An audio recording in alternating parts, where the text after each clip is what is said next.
बिस्मिल्लाहिर्रहमानिर्रहीम। अस्सलाम वालेकुम। मैं हूं ज़ीशान अहमद सिद्दीकी। आप देख रहे हैं सबसे पहले पाकिस्तान। इमरान खान साहब का 17 दिसंबर का फैसला और उनकी तकरीर और उनके साथ बैठे कमर जावेद बाजवा साहब के करीबी साथी वज़ीर आला पंजाब चौधरी परवेज़ इलाही। जैसा मैंने अपने पिछले व्लॉग में कहा कि इमरान खान साहब ने जब 17 दिसंबर की तकरीर की और अपनी तकरीर में उन्होंने कमर जावेद बाजवा साहब को जो जिस तरह से उन्होंने तनकीद का निशाना बनाया और कहा कि पाकिस्तान की तबाही का एक ही शख्स जिम्मेदार है, वो साबिक आर्मी चीफ कमर जावेद बाजवा साहब हैं। उसी वक्त मैंने ये बात की थी कि चौधरी परवेज़ इलाही का जो चेहरा था वो देखने वाला था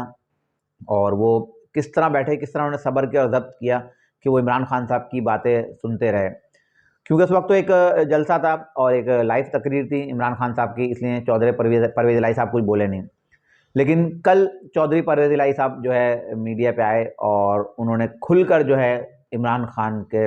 मुखालफत की, उनके बयानात को उन्होंने जो है किस तरह से आड़े हाथों लिया। परवेज़ इलाही ने वाज़ेह कहा कि इमरान खान और पीटीआई अपने मोहसिनों को भूल जाती है और कमर जावेद बाजवा साहब वही शख्स हैं जो इनको लेकर आए और इनको जो है हर तरह से सपोर्ट किया। उन्होंने वाज़ेह कह दिया कि अगर कोई भी कमर जावेद बाजवा साहब के खिलाफ बात करेगा तो सबसे पहले जो है मैं जो है आऊँगा उसकी मुखालफत में और मैं उससे लड़ूंगा। ये तो मैंने अपने पिछले व्लॉग्स में ही आपको बताया था कि असेंबलियाँ जो तहलील करने की जो बातें हैं, क्योंकि जो असेंबलियाँ तहलील करना चाहता है वो इंतज़ार नहीं करता कि 23 दिसंबर की तारीख दे दी खान साहब ने कि भाई 23 दिसंबर को मैं जो है असेंबलियाँ तहलील कर दूंगा। अगर इमरान खान साहब समझते कि भाई उनके पास एक पावर है और वो एक इख्तियार रखते हैं और उनके पास इख्तियार है दोनों असेंबलियाँ तोड़ने का, तो फौरी तौर पर असेंबलियाँ तहलील कर देते। क्योंकि इमरान खान साहब के पास इख्तियार है ही नहीं। इमरान खान साहब 10 सीटें रखने वाले मुस्लिम लीग काफ के जो वज़ीर आला हैं, उनके जो इमरान खान साहब जो है गुलाम हैं। बहुत सी सीट एडजस्टमेंट की बातें भी थी कि अगर मुल्क में जब अब इंतखाबात होते, अगर असेंबलियाँ तहलील होती, तो मुस्लिम लीग काफ और पीटीआई की जो एक बात चल रही थी कि सीट एडजस्टमेंट की बातें चली है कि मुस्लिम लीग काफ ने जो है पीटीआई से सूबाई की 20 और कौमी की 10 नशिस्तों पे जो हिमायत मांगी है और उनसे ये भी कहा कि हम जो है मुस्लिम लीग काफ को पीटीआई में ज़म नहीं करेंगे और मुस्लिम लीग काफ के प्लेटफॉर्म से हम इलेक्शन लड़ेंगे। तो इस तरह की बातें भी थी। लेकिन चौधरी परवेज़ इलाही ने जो है मैंने आपको पहले भी ये बात बता चुका हूँ कि चौधरी परवेज़ इलाही जो पिच की दोनों जानिब खेल रहे हैं। तो चौधरी परवेज़ इलाही ने तो एक तो बड़ी ज़बरदस्त बात की है उन्होंने कल जो मीडिया से उन्होंने गुफ्तगू की है। उन्होंने कहा कि मुझे तो कोई किसी ने वज़ीर आला नहीं बनाया, मुझे तो अल्लाह ने वज़ीर आला बनाया है और अल्लाह जब तक चाहेगा मैं वज़ीर आला रहूँगा और मुझे कोई हटा भी नहीं सकता। इमरान खान साहब भी मुझे वज़ारत आला से नहीं हटाते। तो ये उनका दो टोक मौक़िफ़ है। ये मेरी उस बात की तायीद है जो मैंने कहा था कि पंजाब असेंबली जो है तहलील नहीं होगी और चौधरी परवेज़ इलाही और इनके साहबज़ादे मोनस इलाही ये कहते तो हैं कि ये असेंबली और ये पंजाब हुकूमत इमरान खान साहब की हिमायत है, लेकिन ये लोग जो है असेंबलियाँ तहलील करेंगे नहीं। इसके अलावा आसिफ अली जरदारी साहब जो मफ़ाहिमत के बादशाह हैं, वो फ़ौरी तौर पर जो है इस्लामाबाद से लाहौर पहुँच गए हैं। जैसे ही जब परवेज़ इलाही साहब का ये जो मीडिया टॉक की इन्होंने और उसके बाद जो है आसिफ अली जरदारी साहब जो है फ़ौरी जो है लाहौर पहुँचे और लाहौर पहुँच के उन्होंने बिलावल हाउस जाने की बजाय, जो उनका वहाँ एक घर है, तो बिलावल हाउस जाने के बजाय उन्होंने जो है चौधरी पहले वज़ीर-ए-आज़म से मिले, वज़ीर-ए-आज़म शहबाज शरीफ से उन्होंने मुलाकात की और इससे पहले शहबाज शरीफ जो है चौधरी शुजात हुसैन से मुलाकात करके आए थे। तो दोनों में कुछ गुफ्तगू हुई और उसके बाद आसिफ अली जरदारी साहब जो है शहबाज शरीफ साहब के पास से जो है चौधरी शुजात हुसैन साहब के पास गए और चौधरी शुजात हुसैन से जो उन्होंने मुलाकात की, मैंने पिछले व्लॉग्स में भी ये तकरीबन 2 महीने पहले जब बात की थी, जब परवेज़ इलाही जब वज़ीर आला पंजाब बने थे, उस वक्त मैंने बात की थी कि मुस्लिम लीग काफ में जो है टूट-फूट का शिकार है और मुस्लिम लीग काफ के जो एमपीएज़ हैं, तो वो पीटीआई के साथ और जो है परवेज़ इलाही जिस हुकूमत में गए, इनके साथ रहना नहीं चाहते। अब चौधरी शुजात हुसैन के पास आसिफ अली जरदारी साहब गए हैं और वहाँ कुछ मुशावरत हुई है और पंजाब का जो गेम है और जो पंजाब की जो असेंबली तहलील करने की बात है, उस पे कुछ मुशावरत हुई है।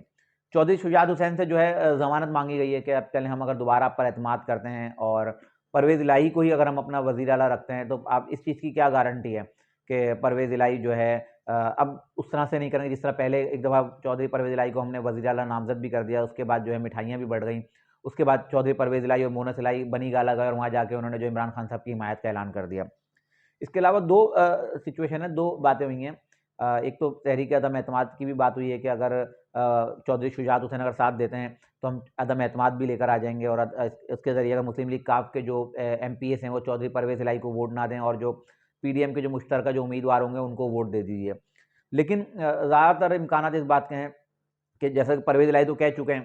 कि मुस्लिम लीग नून से जो है मैं किसी सूरत भी उनके साथ नहीं बैठूँगा और मैं कोई मशावरत नहीं करूँगा और मुस्लिम लीग नून से बात नहीं हो सकती। ये चौधरी परवेज़ इलाही का बयान है। लेकिन चौधरी शुजात हुसैन पार्टी सरबराह हैं, पार्टी हेड तो चौधरी शुजात हुसैन है। अगर चौधरी शुजात हुसैन मुस्लिम लीग नून से या पीडीएम की मुश्तरका हुकूमत पीपल्स पार्टी से बात करते हैं और उसके बाद वो कोई डिसीजन लेते हैं, तो परवेज़ इलाही हो सकता है दोबारा से जो है एक हम ये मुत्तहद हो जाएँ, क्योंकि चौधरी शुजात हुसैन चाहते हैं कि जो है दोबारा से मुस्लिम लीग का जो है मुत्तहद हो जाए, और वो बड़े हैं और बड़ा हमेशा बड़ों का किरदार अदा करता है। तो चौधरी शुजात हुसैन यही चाहते हैं कि किसी तरह से दोबारा मुस्लिम लीग जो 2 धड़ों में बँट गई है, वो दोबारा से जो है मुत्तहद हो जाए और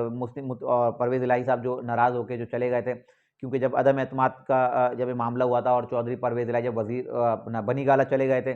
तो उस वक़्त भी चौधरी शुजात हुसैन के हवाले से बहुत सी खबरें चली थी कि जब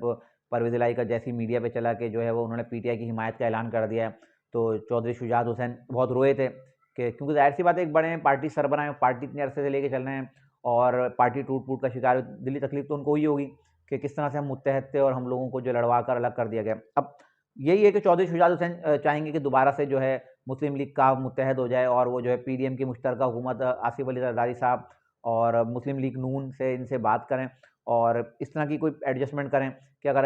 अदम एतमाद लाते भी हैं और चौधरी परवेज़ इलाही हटते हैं, तो हो सकता है दोबारा चौधरी परवेज़ इलाही को स्पीकर पंजाब असेंबली बना दिया जाए और अगर सही अगर एडजस्टमेंट हो जाती है, बातचीत चल रही है, चौधरी परवेज़ इलाही जो है इस वक़्त वज़ीर आला रहेंगे, लेकिन वो वज़ीर आला पाकिस्तान तहरीक-ए-इंसाफ के नहीं होंगे, फिर वो पीडीएम के वज़ीर आला होंगे।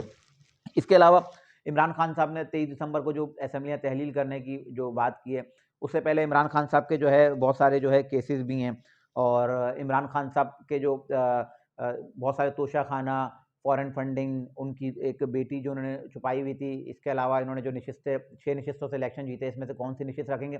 ये बहुत सारे केसेस भी हैं इमरान खान साहब के ऊपर। तो मुझे नहीं लगता अब इमरान खान साहब क्योंकि इमरान खान साहब अब कन्फ्यूज़ हो गए हैं, अब इमरान खान साहब कन्फ्यूजन का शिकार हैं। क्योंकि अब उन्होंने जो सारा बयानिया ही बनाया है कमर जावेद बाजवा साहब पर, कि अब उन्होंने क्योंकि अब उनके पास तो कुछ है ही नहीं कहने के लिए। अब उनका जो नया बयानिया है वो कमर जावेद बाजवा साहब हैं, कि कमर जावेद बाजवा साहब पर तनकीद करके कि उन्होंने मेरी हुकूमत को घर भेजा, उन्होंने हमें बर्बाद किया, वो पाकिस्तान की तबाही का एक ही शख्स ज़िम्मेदार है, वो कमर जावेद बाजवा है। तो इमरान खान साहब टोटल बाजवा साहब के खिलाफ बात कर रहे हैं और दूसरी तरफ चौधरी परवेज़ इलाही साहब ने दो टोक कह दिया कि जो है मैं जो है अगर अब किसी ने कमर जावेद बाजवा साहब के खिलाफ बात की तो सबसे पहले मैं आके जो है उनका दिफा करूँगा। अब इमरान खान साहब कन्फ्यूजन का शिकार हैं। अब इमरान खान साहब बनीगाला जा नहीं सकते क्योंकि वहाँ इस्लामाबाद की हुकूमत है, वहाँ राना सनाउल्लाह हैं। केपीके जा नहीं सकते, केपीके के हालात सबके सामने हैं क्योंकि वहाँ के खुद वज़ीर आला और वहाँ के जो लोग हैं और जो तहरीक तालिबान का एक जो चला है और एक सिलसिला है, तो वहाँ की हुकूमत खुद खौफ़ज़दा है, तो इमरान खान साहब वहाँ भी नहीं जा सकते। तो इमरान खान साहब के जो पास जो महफूज़ पनाहगाह है वो लाहौर है। वो लाहौर ज़मान पार्क में जो वो क़याम उन्होंने किया हुआ है, तो वो इमरान खान साहब के पास जो है महफूज़ पनाहगाह है। तो मुझे नहीं लगता अब इमरान खान साहब के पास एक ही ऑप्शन है और वो ऑप्शन है इमरान खान साहब अब इस फैसले से भी यू टर्न लेंगे। और इमरान खान साहब इन्होंने जो असेंबलियाँ तहलील करने की जो इन्होंने बात की है, क्योंकि इमरान खान साहब का इसके अलावा कोई ऑप्शन नहीं है। इमरान खान साहब का खाली एक ऑप्शन है और वो ऑप्शन है कि इमरान खान साहब फौरी तौर पर जो उन्होंने असेंबलियाँ तहलील करने की जो उन्होंने जज़्बात में 26 नवंबर को फैसला किया और फिर 17 दिसंबर को आके इन्होंने जो तारीख दे दी कि मैं 23 दिसंबर को असेंबलियाँ तहलील कर दूँगा। तो मुझे नहीं लगता कि इमरान खान साहब जो है अब असेंबलियाँ तहलील करेंगे क्योंकि उनके पास सिर्फ़ एक ही जगह है और वो है पंजाब और पंजाब में अगर चौधरी परवेज़ इलाही इनके वज़ीर आला रहते हैं, तो इमरान खान साहब महफूज़ हैं और अगर इमरान खान साहब अगर ये हुकूमतें भी तहलील करने की बात करते हैं, तो इमरान खान साहब पे वैसे ही दिसंबर बहुत भारी है। अगर वो ये बेवकूफ़ी करते हैं, तो उनकी ये सियासी खुदकुशी होगी और ये इमरान खान साहब को बहुत ज़्यादा जो है इस चीज़ से जो है इमरान खान साहब को नुकसान पहुँचेगा। क्योंकि परवेज़ इलाही साहब तो साफ कह चुके हैं इमरान खान साहब को कि आपका और मेरा इख्तिलाफ सिर्फ़ कमर जावेद बाजवा साहब पर है। और इसके अलावा परवेज़ इलाही ने एक बात और भी की कि पीटीआई के 99% लोग जो है वो नहीं चाहते कि जो है असेंबलियाँ तहलील की जाएँ। जब इमरान खान साहब बाजवा को तनकीद का निशाना बनाते हैं, कमर जावेद बाजवा साहब को तनकीद का निशाना बनाते हैं, तो चौधरी परवेज़ इलाही जो है फैज़ हमीद साहब को तनकीद का निशाना बनाता है। अब ये दो सियासी इत्तेहादी थे पंजाब में, अब ये आमने-सामने आ गए हैं। और मैंने बता दिया है कि अब ये इमरान खान साहब के पास एक ही ऑप्शन है कि वो अपने जो है इस फैसले से यू टर्न लेंगे और लगता भी यही है क्योंकि चौधरी परवेज़ इलाही अब मुझे नहीं लगता कि असेंबली तोड़ेंगे। बज़ाहिर मैंने अभी बताया कि परवेज़ इलाही ने कह दिया कि मुझे किसी ने वज़ीर आला नहीं बनाया, मुझे अल्लाह ने वज़ीर आला बनाया और कमर जावेद बाजवा साहब का उन्होंने जो कोड वर्ड में नाम लिया कि कमर जावेद बाजवा साहब की हिमायत से ही वो वज़ीर आला बने हैं। अब बहरहाल 23 दिसंबर को देखते हैं इमरान खान साहब असेंबलियाँ तहलील करते हैं, नहीं करते। उससे पहले 20 दिसंबर का फैसला है, उसमें भी देखना है कि इमरान खान साहब को जो है सज़ा होती है या वो ता हयात नाअहल होते हैं। इंशाल्लाह अपने नए तजदीद के साथ फिर हाजिर हूँगा, तब तक के लिए इजाज़त दीजिए। अल्लाह हाफ़िज़।